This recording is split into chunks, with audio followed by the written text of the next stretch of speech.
Hi friends, ಇವತ್ತು ನಾನು ಒಂದು ಕಾಬೂಲಿ ಚೆನ್ನ ಮಸಾಲ ಹೇಗೆ ಮಾಡೋದು ಅಂತ ಹೇಳ್ಕೊಡ್ತೀನಿ. ನಾನು ಇದಕ್ಕೆ ಒಂದು 300 ಗ್ರಾಮ್ ಆಗೋಷ್ಟು ಕಾಬೂಲಿ ಚೆನ್ನನ ನಾನು ನೈಟೇ ನೆನೆಸಿಟ್ಟಿದ್ದೆ.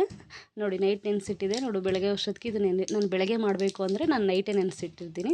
ನೀವು ಹಾಗೇ ರೀತಿ ನೈಟೇ ನೆನೆಸಿಡಿ, ತೊಂದರೆ ಇಲ್ಲ. ಇದನ್ನು ಒಂದು ಕುಕ್ಕರ್ಗೆ ಹಾಕ್ಬಿಟ್ಟು, ಸೊ ನೆನೆಸಿಟ್ಟಿರೋ ನೀರು ಸಮೇತ ಕುಕ್ಕರ್ಗೆ ಕಾಬೂಲಿ ಚೆನ್ನ ಅಷ್ಟು ಹಾಕ್ಬಿಟ್ಟು, ಇನ್ನೊಂದು ಸ್ವಲ್ಪ ಅದಕ್ಕೆ ನೀರು ಕಾಬೂಲಿ ಚೆನ್ನ ಎಲ್ಲ ಮುಳುಗೋಷ್ಟು ನೀರು ಹಾಕ್ಬಿಟ್ಟು, ಒಂದು ಸ್ವಲ್ಪ ರುಚಿಗೆ ತಕ್ಕಷ್ಟು ಉಪ್ಪು ಹಾಕ್ಬಿಟ್ಟು 2-3 ವಿಷಲ್ನ ಬರೆಸ್ಕೋಬೇಕು. ಯಾರ್ಯಾರು ನನ್ನ ಚಾನಲ್ ನೋಡ್ತಾ ಇದ್ದೀರಾ, ಸೊ ಅವ್ರು ಯಾರು ಸಬ್ಸ್ಕ್ರೈಬ್ ಮಾಡ್ಕೊಂಡಿಲ್ವೋ ಅವರು ದಯವಿಟ್ಟು ಸಬ್ಸ್ಕ್ರೈಬ್ ಮಾಡ್ಕೊಳ್ಳಿ. ಇದಕ್ಕೆ ಇವಾಗ ಒಂದು ಮಸಾಲ ರೆಡಿ ಮಾಡಬೇಕು. ನೋಡಿ, ಅರ್ಧ ಇಂಚಷ್ಟು ಶುಂಠಿ ಮತ್ತು 1-2 ಗಡ್ಡೆಯಷ್ಟು ಬೆಳ್ಳುಳ್ಳಿ ಹಾಕ್ಕೊಳ್ಳಿ, ಸಿಪ್ಪೆ ಸುಲಿದ್ಬಿಟ್ಟು.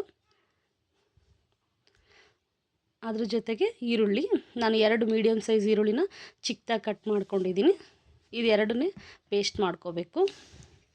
ಈರುಳ್ಳಿ, ಶುಂಠಿ, ಬೆಳ್ಳುಳ್ಳಿ.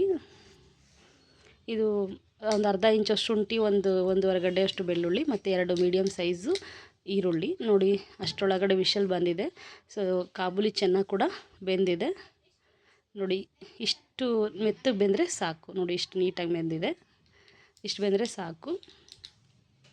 ನಾವೀಗ ಅದಕ್ಕೆ ಇನ್ನೊಂದು ಮಸಾಲ ರೆಡಿ ಮಾಡ್ಕೋಬೇಕು. ಟೊಮೊಟೊ ನಾನು ಚಿಕ್ಕ ಟೊಮೊಟೊ ತೊಗೊಂಡಿದ್ದರಿಂದ 4-5 ತೊಗೊಂಡಿದ್ದೀನಿ. ನೀವು ಮೀಡಿಯಮ್ ಸೈಜ್ ಆದರೆ 1-2 ತೊಗೊಳ್ಳಿ ಸಾಕು. ಅದೇ ಇದಕ್ಕೆ ಬೇಯಿಸಿರೋ ಅಂತಹ ಕಾಬೂಲಿ ಚೆನ್ನದು ಕೂಡ ಒಂದು ಸ್ಪೂನ್, ದೊಡ್ಡ ಸ್ಪೂನ್ ಆದರೆ 1-1.25 ಸ್ಪೂನಷ್ಟು ತೊಗೊಳ್ಳಿ. ಚಿಕ್ಕದಾದರೆ 2 ಸ್ಪೂನ್ ತೊಗೊಳ್ಳಿ. ಅದು ಟೇಸ್ಟ್ ಚೆನ್ನಾಗಿ ಬರುತ್ತೆ. ಸೊ ಅದಕ್ಕೋಸ್ಕರ ಹಾಕಬೇಕು. ಥರ ಡಿಫ್ರೆಂಟ್ ಟೇಸ್ಟ್ ತುಂಬ ಚೆನ್ನಾಗಿರುತ್ತೆ. ಹೋಟೆಲ್ಗಿಂತ ಸಖತ್ತಾಗಿ ಬರುತ್ತೆ ಈ ಚೆನ್ನ ಮಸಾಲ. ನಾನು ಹೇಳ್ಕೊಟ್ಟಾಗೆ ಮಾಡಿ. ಈಗ ಒಂದು ಬಾಣಲಿ ಇಟ್ಬಿಟ್ಟು, ಬಾಣಲಿ ಬಿಸಿ ಆದಮೇಲೆ 3 ಟೇಬಲ್ ಸ್ಪೂನಷ್ಟು ಎಣ್ಣೆ ಹಾಕ್ಕೊಳ್ಳಿ. ನೋಡಿಬಿಟ್ಟು ಎಣ್ಣೆ ಹಾಕಿ, ನೀವು ಎಷ್ಟು ನಿಮಗೆ ಎಣ್ಣೆ ಬೇಕು ಅನಿಸುತ್ತಂಗೆ. ನಾನೊಂದು 3 ಟೇಬಲ್ ಸ್ಪೂನಷ್ಟು ಹಾಕಿದ್ದೀನಿ, 3-4. ಇದಕ್ಕೆ ಚಕ್ಕೆ, ಲವಂಗ, ಏಲಕ್ಕಿ, ಚಕ್ರಮೊಗ್ಗು ಅದೆಲ್ಲ, ಮೆಣಸು, ಕಾಳು ಮೆಣಸು ಎಲ್ಲ ಎಣ್ಣೆಗೆ ಹಾಕಬೇಕು. ಇದೊಂದು 30 ಸೆಕೆಂಡಷ್ಟು ಫ್ರೈ ಮಾಡಿಕೊಂಡ್ರೆ ಸಾಕು. ಕಾಬೂಲಿ ಚೆನ್ನ ಬಂದ್ಬಿಟ್ಟು ಹೈ ಪ್ರೋಟೀನ್ ಇರುತ್ತೆ. ಸೊ ಅವಾಗವಾಗ ತಿಂತಾಯಿರಿ ಮಾಡಿಕೊಂಡು, ತುಂಬ ಚೆನ್ನಾಗಿರುತ್ತೆ. ನಾನೊಂದು ದೊಡ್ಡ ಸೈಜ್ದು ಒಂದು ಈರುಳ್ಳಿನ ಚಿಕ್ಕದಾಗಿ ಕಟ್ ಮಾಡಿದ್ದೀನಿ. ಇದೊಂದು 30 ಸೆಕೆಂಡ್ಸು ಫ್ರೈ ಆದಮೇಲೆ ಸ್ಪೈಸಸ್ಸು, ಇದು ಈರುಳ್ಳಿನೂ ಕೂಡ ಹಾಕಿ ಚೆನ್ನಾಗಿ ಮಿಕ್ಸ್ ಮಾಡ್ಕೊಳ್ಳಿ. ಅದು ಕೂಡ ನೀಟಾಗಿ ಫ್ರೈ ಆಗಬೇಕು. 1 ನಿಮಿಷ ಕಾಲ ಫ್ರೈ ಆದಮೇಲೆ ಅದು ರುಬ್ಬಿಟ್ಕೊಂಡಿದ್ದು ಅದಲ್ಲ, ಬೆಳ್ಳುಳ್ಳಿ ಶುಂಠಿ ಪೇಸ್ಟು ಮತ್ತು ಈರುಳ್ಳಿ, ಆ ಪೇಸ್ಟೇ ಇದಕ್ಕೆ ಹಾಕ್ಬಿಟ್ಟು, ಈಗ ಇದು ಚೆನ್ನಾಗಿ ಹಸಿ ವಾಸನೆ ಎಲ್ಲ ಹೋಗೋಂಗೆ ಚೆನ್ನಾಗಿ ಫ್ರೈ ಮಾಡ್ಕೋಬೇಕು. ಇದು ಹಸಿ ವಾಸನೆ ಹೋದಷ್ಟು ಟೇಸ್ಟ್ ಸಖತ್ತಾಗಿ ಬರುತ್ತೆ. ಹಾಗೆ ಹಸಿ ಇದ್ದರೆ ಟೇಸ್ಟ್ ಚೆನ್ನಾಗಿ ಬರಲ್ಲ. ಸೊ ಅದು ಕಂಪ್ಲೀಟ್ ನೀರಿನಂಶ ಹೋಗೋವರೆಗೂ ಚೆನ್ನಾಗಿ ನಿಧಾನಕ್ಕೆ ಫ್ರೈ ಮಾಡ್ಕೊಳ್ಳಿ ನೀಟಾಗಿ. ನೋಡಿ, ಈ ರೀತಿ ನೀರಂಶ ಹೋಗ್ತಾ ಇದೆ ನೋಡಿ, ಕಂಪ್ಲೀಟ್ ಹೋಗಬೇಕು. ಅದು ಕಂಪ್ಲೀಟ್ ಆಯಿಲೆಲ್ಲ ಬಿಟ್ಕೋಬೇಕು, ನೀರಿನಂಶ ಹೋಗ್ಬಿಟ್ಟು. ಆವಾಗಲೇ ಸೂಪರಾಗಿರೋದು ಟೇಸ್ಟು. ಇದಕ್ಕೆ ನೋಡಿ, 2 ಟೇಬಲ್ ಸ್ಪೂನ್ ಆಗೋವಷ್ಟು ಧನಿಯಾ powder, 1 tablespoon chilli powder, 1/4 teaspoon garam masala, 1/4 teaspoon ಅರಿಶಿನ, ಇಷ್ಟು 4 ಸ್ಪೂನ್ ಹಾಕಿ ಚೆನ್ನಾಗಿ ಮಿಕ್ಸ್ ಮಾಡ್ಕೊಳ್ಳಿ ನಿಧಾನಕ್ಕೆ. ಅದು ಕೂಡ ಎಣ್ಣೆಲಿ ನೀಟಾಗಿ ಚೆನ್ನಾಗಿ ಫ್ರೈ ಆಗಬೇಕು. ಇದರಲ್ಲಿ ಎಲ್ಲ ಐಟಮ್ಸು ಕೂಡ ಚೆನ್ನಾಗಿ ಫ್ರೈ ಆದಷ್ಟು ಟೇಸ್ಟು ಸಖತ್ತಾಗಿ ಬರುತ್ತೆ.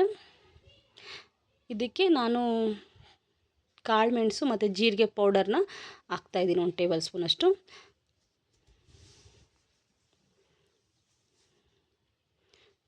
ಕಾಳು ಮೆಣಸು ಮತ್ತು ಜೀರಿಗೆ ಪೌಡರು, ನಾನು ಕಾಳು ಮೆಣಸು ಜೀರಿಗೆನ ಅದು ಸ್ವಲ್ಪ ಲೈಟಾಗಿ ಫ್ರೈ ಮಾಡಿ ನಾನು ಪುಡಿ ಮಾಡ್ಕೊಂಡಿರೋದು. ನಿಮ್ಮ ಹತ್ರ ಅದೇ ಪೌಡರ್ ಇದ್ದರೆ 1/4 ಟೀ ಸ್ಪೂನಷ್ಟು ಮೆಣಸಿನ ಪುಡಿ, 1/2 ಟೀ ಸ್ಪೂನಷ್ಟು ಜೀರಿಗೆ ಪೌಡ್ರ್ ಹಾಕ್ಕೊಳ್ಳಿ. ಅದು ನಾವು ರುಬ್ಬಿದ್ದು ನೀರಿರುತ್ತಲ್ಲ, ಅದನ್ನ ಸ್ವಲ್ಪನೇ ಹಾಕ್ಕೊಂಡು, ಒಂದೇ ಸಲ ಹಾಕ್ಕೋಬೇಡಿ, ಸ್ವಲ್ಪನೇ ಹಾಕ್ಕೊಂಡು ಚೆನ್ನಾಗಿ ಫ್ರೈ ಮಾಡ್ಕೊಳ್ತಾ ಹೋಗಿ. ಮಸಾಲೆ ಎಲ್ಲ ಚೆನ್ನಾಗಿ ಫ್ರೈ ಆಗಬೇಕು, ಬೆಂದ್ಕೋಬೇಕು. ನೋಡಿ, ಚೆನ್ನಾಗಿ ಫ್ರೈ ಆಗ್ತಿದೆ. ಅದ್ರಾಗ ಒಂದು 2 ಟೇಬಲ್ ಸ್ಪೂನ್ ಆಗೋಷ್ಟು ಮೊಸರು ಕೂಡ ಹಾಕ್ಕೊಳ್ಳಿ. ಮೊಸರು ಹಾಕ್ಕೊಂಡ್ರೆ ಇನ್ನೂ ಟೇಸ್ಟ್ ಸೂಪರಾಗಿ ಬರುತ್ತೆ. ಸೊ ಅದೊಂಥರ ಡಿಫ್ರೆಂಟ್ ಟೇಸ್ಟ್ ಕೊಡುತ್ತೆ. ನೋಡಿ, ಈ ರೀತಿ ಹಾಕ್ಕೊಂಡು ಒಂಥರ ಕ್ರೀಮಿ ಸ್ಟ್ರಕ್ಚರ್ ಇರೋ ಅಂತಹ ಮೊಸರನ್ನ ತೊಗೊಳ್ಳಿ, ಇಲ್ಲ ಗಟ್ಟಿ ಮೊಸರು, ಹುಳಿ ಬಂದಿರೋ ಮೊಸರನ್ನ ತೊಗೊಳ್ಳಿ. 2 ಟೇಬಲ್ ಸ್ಪೂನ್ ಅಷ್ಟು ಹಾಕಿದರೆ ಸಾಕು. ಇದು ಕೂಡ ಚೆನ್ನಾಗೆಲ್ಲ ಫ್ರೈ ಆಗಬೇಕು. ನಿಧಾನಕ್ಕೆ ಫ್ರೈ ಮಾಡ್ಕೊಳ್ಳಿ. ಇದಕ್ಕೆ ಟೈಮ್ ತೊಗೊಂಡು ಮಾಡಿ. ಸೊ ಹಾಗೆ ಹರಿಬರಿಯಲ್ಲಿ ಮಾಡಿದರೆ ಅಷ್ಟು ಚೆನ್ನಾಗಿರಲ್ಲ. ನೋಡಿ ಮೇಲ್ಗಡೆ ಹೇಗೆ ಎಣ್ಣೆ ತೇಲ್ತಾ ಇದೆಯೋ ಅಷ್ಟು ಚೆನ್ನಾಗಿ ಎಲ್ಲ ನೀಟಾಗಿ ಫ್ರೈ ಆಗಿದೆ. ಈಗ ಲಾಸ್ಟಿಗೆ ಟೊಮೊಟೊ ಮತ್ತು ಅದು ಕಾಬೂಲಿ ಚೆನ್ನಾಗಿ ರುಬ್ಕೊಂಡಿದ್ದೀವಲ್ಲ ಅದನ್ನು ಹಾಕ್ಕೋಬೇಕು. ಇದು ಕೂಡ ಚೆನ್ನಾಗಿ ಬೇಯಬೇಕು. ನೀಟಾಗಿ ನಿಧಾನಕ್ಕೆ ಮಿಕ್ಸ್ ಮಾಡ್ಕೊತ ಲೋ ಫ್ಲೇಮಲ್ಲೇ ನೀಟಾಗಿ ಎಲ್ಲನೂ ಫ್ರೈ ಮಾಡ್ಕೊಳ್ಳಿ. ಹೈ ಫ್ಲೇಮ್ ಇಟ್ಕೋಬೇಡಿ, ಏಕೆಂದರೆ ಬೇಗ ಸೀದೋಗ್ಬಿಡುತ್ತೆ, ತಳ ಅಂಟ್ಬಿಡುತ್ತೆ ಜೋರಾಗಿ ಹೈ ಫ್ಲೇಮ್ ಇಟ್ಟರೆ. ಇದಕ್ಕೊಂದು ಸ್ವಲ್ಪ ಕಸ್ತೂರಿ ಮೇಥಿನ ಲೈಟಾಗಿ ಬೆಚ್ಚಗೆ ಮಾಡಿಕೊಂಡು ಪುಡಿ ಮಾಡಿಟ್ಕೋಬೇಕು. 1 ಟೇಬಲ್ ಸ್ಪೂನ್ ಆಗೋಷ್ಟು ಕಸ್ತೂರಿ ಮೇಥಿ ಹುರ್ಕೊಂಡು ಪುಡಿ ಮಾಡಿ ಎತ್ತಿಟ್ಕೋಬೇಕು. ನೀವು ಕಸ್ತೂರಿ ಮೇಥಿ ಹಾಕಿಲ್ಲ ಅಂದ್ರೂ ಪರವಾಗಿಲ್ಲ, ತೊಂದರೆ ಇಲ್ಲ, ಇದ್ದರೆ ಹಾಕಿ 1 ಟೇಬಲ್ ಸ್ಪೂನಷ್ಟು. ನೋಡಿ ಈಗ ಬೇಯಿಸ್ಕೊಂಡಿರೋಂತಹ ಕಾಬೂಲಿ ಚೆನ್ನನ ಹಾಕಿ ಮಿಕ್ಸ್ ಮಾಡ್ಕೊಳ್ಳಿ. ನಾನು ನೀರು ಅಷ್ಟು ಹಾಕ್ಕೊಂಡೆ. ಸೊ ಇದು ಇಷ್ಟು ಗ್ರೇವಿಗೆ ಅಷ್ಟು ಬೇಕು ನೀರು. ಇದು ಕುದೀತಾ ಅದು ಸ್ವಲ್ಪ ತಿಕ್ನೆಸ್ ಅದೇ ಬರುತ್ತೆ. ನೋಡಿ ಇಷ್ಟು ನೀರಾಗಿ ಇಷ್ಟು ತೆಳುವಿದ್ರೆ ಸಾಕು. ಈಗ ಒಂದು ಲಿಡ್ ಪ್ಲೇಟ್ ಕ್ಲೋಸ್ ಮಾಡಿ ಒಂದು 10 ನಿಮಿಷ ಇದು ನಾನೀಗ ಚೆನ್ನ ಮಸಾಲ ಬಂದ್ಬಿಟ್ಟು ನಾನು ಸುಹಾನ್ ಕಂಪ್ನಿ ತೊಗೊಂಡಿದ್ದೀನಿ. ನೀವು ಯಾವ ಕಂಪ್ನಿದಾರ ತೊಗೊಳ್ಳಿ. ಇದಕ್ಕೆ ಇಷ್ಟು ಮಸಾಲಾಗೆ ನಾನು 1-1.5 ಟೇಬಲ್ ಸ್ಪೂನಷ್ಟು ಚೆನ್ನ ಮಸಾಲ ಹಾಕ್ಕೊತಿದ್ದೀನಿ. ಚೋಲೆ ಮಸಾಲ ಇದನ್ನು 1.5 ಸ್ಪೂನಷ್ಟು ಹಾಕ್ಕೊತಾ ಇದ್ದೀನಿ. ನೀವು ನೋಡಿಕೊಂಡು ಹಾಕಿ, ನಿಮ್ಗೆ ಎಷ್ಟು ಬೇಕೋ ಅಷ್ಟು. ಯಾವ ಕಂಪ್ನಿದಾದರೂ ತೊಗೋಬೋದು. ಇದನ್ನು ಹಾಕಿ ಚೆನ್ನಾಗಿ ಮಿಕ್ಸ್ ಮಾಡಿ ಚೆನ್ನಾಗಿ ಇವಾಗ ಕುದಿಬೇಕು ಅಷ್ಟೇ. ಒಂದು 10 ನಿಮಿಷ ಕುದ್ರೆ ಚೆನ್ನ ಮಸಾಲ ರೆಡಿ ಆಗುತ್ತೆ. ಸೂಪರಾಗಿರುತ್ತೆ ಇದು. ರೊಟ್ಟಿಗೆ, ಚಪಾತಿಗೆ ಎಲ್ಲ ಚೆನ್ನಾಗಿರುತ್ತೆ, ತುಂಬ ಚೆನ್ನಾಗಿದೆ.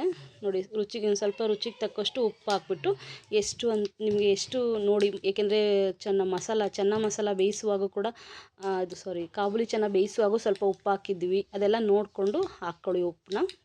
ನೋಡಿ ಕಸ್ತೂರಿ ಮೇಥಿನ ಸ್ವಲ್ಪ ಹುರ್ಕೊಂಡು ಪುಡಿ ಮಾಡಿ 1 ಟೇಬಲ್ ಸ್ಪೂನಷ್ಟು ಹಾಕಿದ್ದೀವಿ. ಚೆನ್ನಾಗಿ ಹಾಕ್ಬಿಟ್ಟು ಚೆನ್ನಾಗಿ ಮಿಕ್ಸ್ ಮಾಡಿ ಒಂದು 10 ನಿಮಿಷ ಕುದಿಸಿದ್ರೆ ನೋಡಿ ಕುದೀತಾ ಇದೆ. ಅವಾಗವಾಗ ತಿರುಗಿಸ್ಕೊಳ್ತಾ ಇರಿ, ಇಲ್ಲಾಂದರೆ ತಳ ಅಂಟ್ಬಿಡುತ್ತೆ.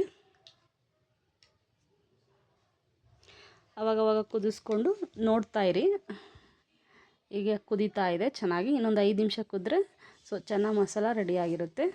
ನೋಡಿ ಎಣ್ಣೆ ಎಲ್ಲ ಮೇಲೆ ಹೇಗೆ ಇದೆ, ಎಲ್ಲ ಚೆನ್ನಾಗಿ ಮಸಾಲ ಬೆಂದ್ಕೊಂಡಿದೆ.